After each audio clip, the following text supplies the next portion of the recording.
I'm not happy with Putin. I can tell you that much right now, because he's killing a lot of people. And a lot of them are his soldiers and their soldiers, mostly. And it's now up to 7,000 a week. And I'm not happy with Putin. We get a lot of bullshit thrown at us by Putin, for you want to know the truth. He's very nice all the time, but it turns out to be meaningless. Mr. President, you want to send more weapons to Ukraine, as you said last night. Last week, the Pentagon paused some shipments of weapons to Ukraine. Did you approve of that pause? We want to put defensive weapons because Putin is not treating human beings right. He's killing too many people. So we're sending some defensive weapons to Ukraine, and I've approved that. So who ordered the pause last week? I don't know. Why don't you tell me? I think that's a question. And our so-called enemies were watching. They watched every minute of it. They watched. There was very few people that weren't watching, actually, but they watched every minute. It was a perfect military performance, the likes of which we haven't seen in a long time. I mean, if you compare that to the same country, the hostages from years ago, Jimmy Carter, was unfortunate for Jimmy Carter. He was a nice man, but with the helicopters going down, the sandstorms, the prisoners, they got captured, then the election, and the prisoners, and Reagan, and all the problems. It was nothing but problems. And that was a failure. And ours was not only the pilots. I mean, those machines flew for 37 straight hours. They didn't stop. They went skedaddle. You know the word skedaddle? It means skedaddle. They dropped the bombs, and somebody said, skedaddle. Let's get the hell out of here. And every bomb hit its mark, and hit it incredibly. And as you know, the Atomic Energy Commission said it's gone. That place is gone. We had a lot of fake reporting, mostly from CNN, where the scammer writer, a writer for CNN, who should be fired, by the way, she was involved with the 51 fake intelligence agents, if you remember that. She did that story, created a story out of it. She created a story out of the laptop from hell, saying it came from Russia, but it actually came from Hunter Biden's bedroom, or worse. Just a scammer, and she's still at CNN, which is pretty amazing. But we'll ask you a question about her. But they came up with this concept that maybe the attack wasn't that good. Maybe it, and I saw it happen right after the attack. I saw this person on CNN. I actually watch. I like to watch the enemy. You learn from the enemy. And I watch because you have to know where they're coming from. And I watched her say, Anderson, you know, I'm hearing stories that maybe they didn't hit their target. Maybe it wasn't that good a hit. And hearing stories. The next day it was a little more, and the next day a little more. After 3-4 days, she was saying, you know, I don't know. I don't think it was that. Except by that time, everybody knew it was hit perfectly. The evidence is in the planes. The pilots are the best evidence. But they actually came out of their plane because they were here the other day, and they said, it was so sad. We did such a good job. We flew into very dangerous airspace. I'll never forget, we were in the Situation Room, and they said they have entered Iranian airspace, and everyone took a deep breath because they had more missiles pointed at them, but the equipment is so good, it's stealth, way up in the air, and it was stealth, and they went right through that, and they sort of, by the time they found out they were there, they were already gone. That was the word skedaddle, get the hell out of here. But they were right in the most dangerous airspace in the world, and they took those big, beautiful, very fast, they're unbelievable planes. I mean, they become really beautiful works of art. I always thought they sort of were cool, but now they look better than just cool, don't they, huh? But they dropped the loads, and literally they would hit, if you look at this table, from here to there, they had a half a refrigerator door is the way to best explain it. Take a refrigerator door, average size, cut it in half. That was their target. They hit every single one. Then we had 30 missiles, Tomahawk, shot from submarines 300 miles away. Every one of them hit their target. It was a perfect mission. Then they came back, almost 37 hours. Every plane worked perfectly. The mechanics were here too. I said, you got to get the mechanics here. We didn't have any problems. If you remember, they had a lot of problems with the helicopters, but they did fly through a dust storm, which they shouldn't have done. Sometimes you say, let's go back and try it on a nicer day. Dust and sand don't work well with helicopters if you know much about helicopters, but that was a horrible embarrassment to us. Then we had Afghanistan, which I think was the most embarrassing moment in the history of our country. And we would have gotten out. I was the one that got them down. I would have kept Bagram, the big air base, which right now is controlled by China, one among the most powerful runways in the world, thick with concrete and steel. Anything could land, and right now they were 1 hour away from where China makes its nuclear weapons. I was keeping it. Outside of that, we were leaving, and I would have been out faster than them, but we would have gotten out with strength and dignity. Instead, that was the most botched up mess I've ever seen. They left all that equipment behind, and every year they have a parade running down some third-rate street with the equipment. You know, it's supposed to be Fifth Avenue. It doesn't work. But with all that equipment that they left, they should have taken every ounce of it. I was taking every ounce. I said every screw, every bolt, every nail you take out of there. And Millie said, I remember one time, sir, we're better off leaving the equipment. Why? Well, it's cheaper. I said, cheaper? You mean it's cheaper to leave a $150 million airplane rather than flying into Pakistan or India or someplace, or just flying it straight home? It's cheap. Yes, sir. That's when I knew he was an idiot. Didn't take long to figure that one out. But they left all that equipment, but they left their dignity behind. It was the most embarrassing moment, in my opinion, in the history of our country. Not that we got out. We should have not been there. But that we got out the way we got out, with great embarrassment and death. You had 13 young people. I've gotten to know their families very well. But you had hundreds of people killed that nobody talks about. Yet the other side, many people were killed. Many people are walking around with no legs, no arms from that whole thing. They left from the wrong airport. They should have left from Bagram, because Bagram was a big base with hundreds of miles of fencing and territory around it. Nobody would be able to get near it.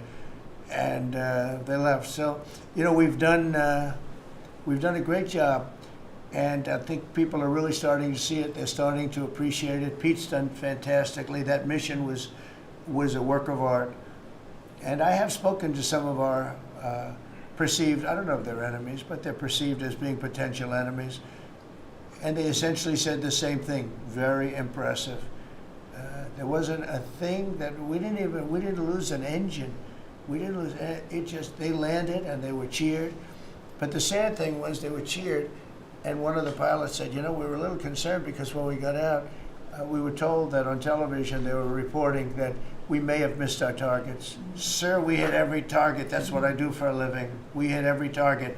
In fact, when the bombs hit, a yellow haze came over the horizon that I've never seen before. It just lit up the whole horizon, brighter than the sun. It was like looking into the sun. He goes, we hit our target, because you know what that was exploding. And but they were a little downbeat because they listened to that fake CNN reporting and the fake New York Times. They worked together to try and say that it wasn't perfect. They couldn't say they missed. All they could say is, maybe it wasn't perfect. And you ought to fire that reporter immediately. You should fire her. Real fake. And so I just want to congratulate those pilots. And, a lot of people don't like bringing things like that up. I do. I always like confronting, because otherwise the public doesn't know that you're a bunch of crooked people. But they know, they've learned. And the media has to straighten out their act. The media is down to 17% approval. You got to do a little better than that. It's important for the country that you do better. I think they ought to make a lot of changes. I think changes are going to be made to the media, but it's hard to have a really successful country if you have a corrupt media, and we really have a corrupt media. And nobody really knows why. I mean, why would you want to have open borders and criminals pouring into our country? Why would you want to have men playing in women's sports, transgender for everyone? You'll have to figure that out. But some of you don't. I mean, I'm looking at some people, they love the country, but I look at other people and they can't. But we were really proud of our military. It was, and the people that maybe don't like us or want to play games with us, because I think that had you not had the situation in Afghanistan, I don't think Putin would have gone in. I think when Putin looked at how stupid and incompetent that operation was, he said, wow, this might be a chance. And we're dealing with him now too. We're not happy with Putin. I'm not happy with Putin. I can tell you that much right now, because he's killing a lot of people And a lot of them are his soldiers and their soldiers, mostly. And it's now up to 7,000 a week. And I'm not happy with Putin. Okay, any questions? Yes. Yes, sir. You just said that you're not happy with Vladimir Putin. Is there anything that you plan to do to act on that feeling of Well, I unhappiness? wouldn't be telling you. Don't we want to have a little surprise? You know, one of the things we did with the attack is that, and you asked that question, I didn't mean to be rude, but I'm in a rude because I'm looking at some of these crooked people up here. So I'm rude, but your question was asked very nicely. But one of the things we did is we went over every fact. We wanted to get every fact straight. We wanted to have the distance straight, the number of pilots straight. Everything had to be correct because we want to be, this was a very important mission. If we failed on this mission, it was beyond the war that, you know, obviously we had with Iran and Israel. A lot of hatred, a lot of years and years of hatred, centuries of hatred. People have never seen anything like it. So we wanted to be correct with all our facts. So, you know, what I was doing is just asking, it would be great if the media would be correct with their facts. That's all we ask for. So, go ahead. So finish it up. Oh, yes. Just sort of turning back to Russia, if there's anything that you would signal about your displeasure with them. Well, look, I'm very unhappy with them. There's no reason for this. It's turned out to be tougher, but it's only tougher. And I will say the Ukrainians were brave, but we gave them the best equipment ever made. We gave them the anti-tank busters that knocked out tanks. I mean, you just aim them in the direction of the tank and the tank is gone. We gave them missiles, the latest and the greatest. They were able to shoot down a lot of things that would have normally wiped out. You know, probably would have been a very quick war. It would have been a war that lasted 3-4 days, but they had the benefit of unbelievable equipment. And Europe gave them too. We gave them far more because Biden shouldn't have done that. He should have equalized. We should have given him the same, or we should have given actually less than Europe. It affects Europe much more than us, but we're in there for over $300 billion. Europe's in there for over $100 billion, but still, Europe gave a lot. And I will say this, the Ukrainians, whether you think it's unfair that we gave all that money or not, they were very brave because somebody had to operate that stuff. And a lot of people I know wouldn't be operating it. They wouldn't have the courage to do it. So they fought very bravely. But we gave them the best equipment in the world. We make the best military equipment by far. There's nobody close. You look at other equipment from other countries, it's not even close. That's why everybody wants to buy our equipment. And that's why we're going to step up these contractors now that make it, and they're brilliant, but they make it too slowly. And we have to step them up, Pete, and let them make it at a much higher rate. Unfortunately, we have to do that. But if you look at our Patriots, if you look at our Tomahawks, if you look at our, well, what we do with tanks is, you wouldn't want to be driving a tank. You would feel nice and secure, but they are javelins, they're called. And I gave them the javelins. Remember they said Trump gave the javelins and Obama gave them sheets, right? They called Obama at that time. Barack Hussein Obama, if you haven't heard, did a terrible job. But that was a war that should have never happened, and a lot of people are dying, and it should end. And I don't know, we get a lot of bullshit thrown at us by Putin. For you want to know the truth. He's very nice all the time, but it turns out to be meaningless. Do you want to sanction him? Lindsey Graham has a sanctions bill on Russia. Do you want him to move I'm that looking bill? at it. Yeah, no, I'm looking. The Senate is passing and passed a very, very tough sanctions bill. Yeah, I'm looking at And it. you'd sign that? It's an optional bill. It's totally at my option. They passed it totally at my option, and to terminate totally at my option. And I'm looking at it very strongly. Yes, Mr. President, you want to send more weapons to Ukraine, as you said last night. Last week, the Pentagon paused some shipments of weapons to Ukraine. Did you approve of that pause? We want to put defensive weapons because Putin is not, he's not treating human beings right. He's killing too many people. So we're sending some defensive weapons to Ukraine, and I've approved that. So who ordered the pause last week? I don't know. Why don't you tell me? I think that's a question for the Go ahead. Mr. Yeah. President, on immigration, the Secretary of Agriculture did say this morning that undocumented workers would not be covered by any amnesty. who are working on farms. You had said maybe that the ISA folks won't go after those folks on farms.